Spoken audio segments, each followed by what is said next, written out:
Hello, I'm Alasdair Macleod and I'm here on behalf of the GoldMoney Foundation. And I have with me today Tom Rustici. Welcome, Tom. Thank you.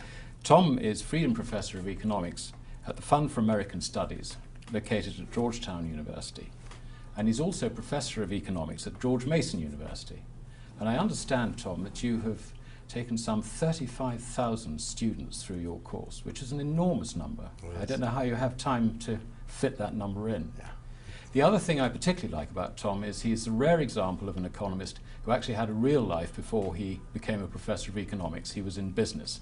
So he has the practical experience of microeconomics, about which he has also written, as well as an understanding of the macro. Welcome to this interview, Tom. Thank you, Alasdair. There's an awful lot going on in the world at the moment to do with money.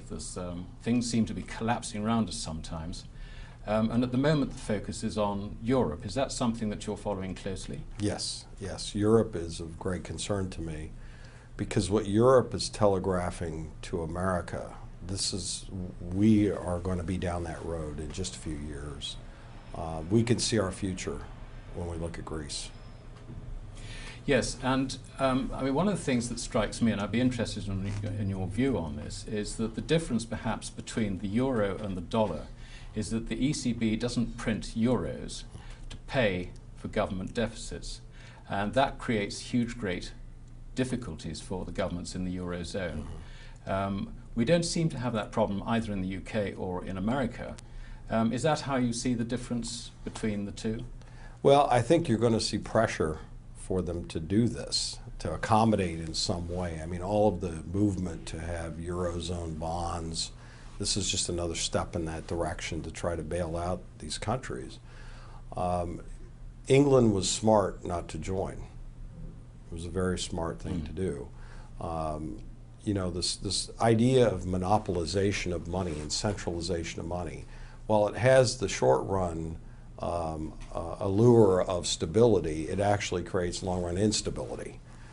Monopoly is usually not good in much of anything, certainly with money. There will be pressures in the European zone for countries to get out, or they will have to ratchet it up one more step. Yeah. And either way, it either collapses or they will go down the road of inflation. There's just no other way out of this. It's interesting, and it seems to me there are two separate problems which are perhaps being conflated together. The one is that the individual countries have got these great deficits which they are very reluctant to deal with. And the ECB, along with the national central banks, has responsibility for keeping the banking system going. Right. And we're now in the situation where if the ECB drops the ball in the banking system, then the ATMs stop working and everything stops. Right. So it's a question, I suppose, of priorities for the ECB. Can they really deal with both, which they're being asked to do? It's a great question because the argument is that if these countries began this default process, lots of banks are tied together. And of course the contagion problem is going to be real. That's part of this issue. And so to salvage that from kind of collapsing, when Greece defaults, it affects France and German banks, and there are ties to French and German banks through the whole system. And so there are these two different problems. And at some point, both of them have to be dealt with. And the priority, I would think, would have to be that these individual nation states have to get their government budgets under control. They have to reduce their government spending. The reality is they won't. Yes. They won't. And they will end up in crisis and in chaos, and they will still have contagion, no matter how much they try to stop it. And the entire Eurozone is going to go down. Yeah, I'm very pessimistic on it in the end. It's if you would have asked me 15 years ago or 10 years ago, I would have said, well, it might hold out 30, 40 years. Yes. But I don't think they're going to make it. No. No, it is a huge problem, and I suppose also that the very socialist administrations are hanging on to the thought that so long as they can keep their spending going, then their economies won't collapse. Now that's very much a Keynesian thought. Do you see any mileage going down that road? I think that's what they're going to try and do, but Keynes was wrong. about just about everything in his assessment of macro theory. Spending is not what drives an economy, it's production. No. And of course he has it backwards. And you can't consume what does not exist. No, no. It's not there.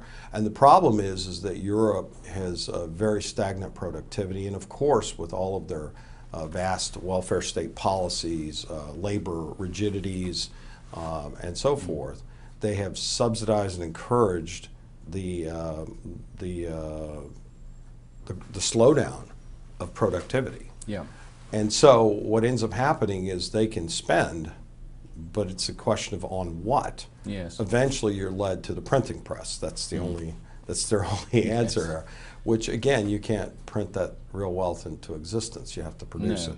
So my guess is that's what they will do. They'll do appeasing short-run interest groups. They'll put pressure to somehow try to monetize this. And it's a poisonous mix. It is an extraordinarily poisonous mix, and it has a seductive lure to people who think all we have to do is go into more debt and print more money to cover that debt. Yeah, yes, and you see people like President Sarkozy fighting very hard to try and keep the spending up, because apart from anything else, he's got an election That's right. coming up, and that concentrates politicians' minds more wonderfully than anything, perhaps.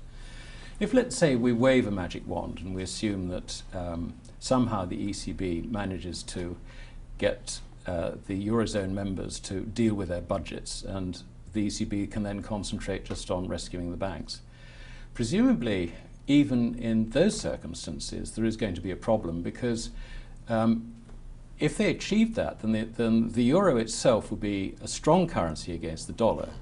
But as we all know, the world is on a dollar standard. That's right. And then, of course, all the exporters in Europe will be screaming about the currency relationship. Right.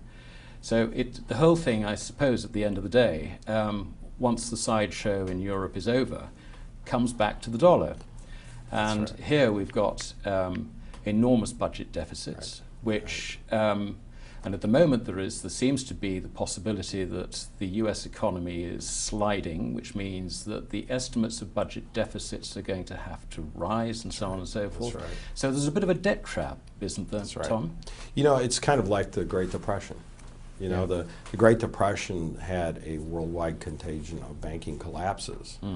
And what was different in the Great Depression, of course, was that there was a deflation, a generalized deflation. My guess is there will be a collapse, but it won't be a deflationary collapse. Yeah. It's going to come from the opposite end of the game, where they try to monetize through these real structural problems. And the problem is monetary policy can't accomplish these things. And so you're exactly right. All roads in current economic policy in America and throughout the Eurozone lead to one thing, and that's printing more money. Printing more money, yes. Printing more money, and that's not a solution.